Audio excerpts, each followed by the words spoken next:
Guys, আমার একটা গোপন তথ্য তোমাকে কমো। সেটা হলো কি, ফেসবুক দেখতে দেখতে যদি কোনো 3 পিসের পেজ আসে, পোকার জ্বালা অর্ডার দিবে দিয়া যে ডেলিভারি ম্যান এসে ফোন দিবে আর নাম্বার ব্লক করে দিই। টাকা থাকে না, যে কিভাবে তুলবো আমি।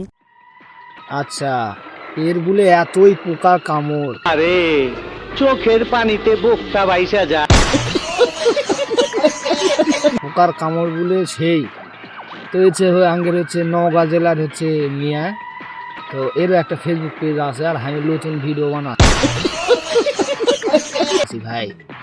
তো এই মেয়ার বলে এতই পোকা, হ্যাঁ, পোকার জ্বালাত বলে অর্ডার করার পর যখন অর্ডার নেয় না গো, এখন ওই মেয়ে এসে ঘুরে বেড়ায় পেজের মেয়া, আর এই মেয়া নাম্বার ব্লক করে ছেড়ে দেয়। তো তোকে একটা কথা কই শোন, টাকার যখন এতই অভাব, এই দুনিয়ার টাকার অভাব নেই, এক কাম করিস, বুয়া মারা দিস।